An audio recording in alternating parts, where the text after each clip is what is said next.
இன்னைக்கு நம்ம வார்த்தையை கேட்டுட்டே போறதா இல்ல? யோசிச்சு பாருங்க.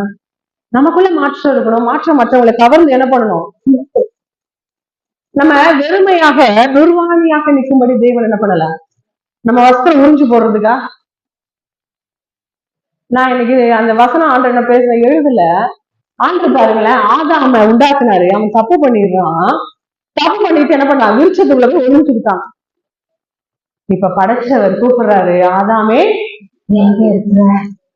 ஒழிச்சுக்கிட்டு இருக்கேன். ஏன்? வார்த்தையில நிக்கல. வார்த்தையில நிக்கல. நான் ஒழிஞ்சுக்கிட்டேன். அப்போ சொன்னாரு, வா பேசணும்.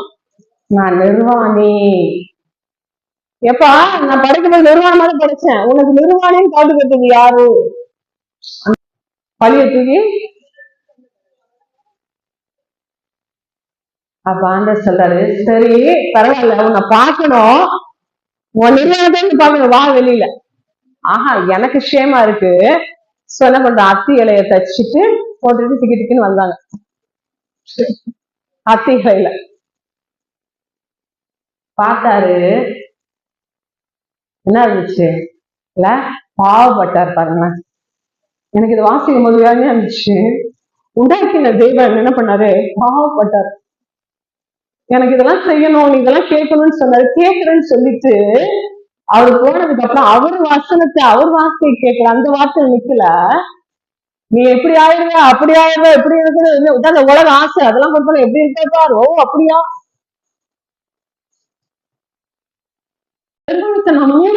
நான் என்ன செய்யட்டும் என்று சொல்லி அந்த வார்த்தை என்ன பண்ணிச்சு? மாம்சமாகி அங்கே அவங்களுக்காக அடிக்கப்பட்டு தன்னுடைய தோலை உரிச்சு என்ன பண்ணுச்சா? அவங்களுக்கு முடிச்சு. தன்னுடைய தோலை என்ன பண்ணுச்சு? உரிச்சு யாருக்கு முடிச்சு? அதுதான் மாம்சமாச்சு.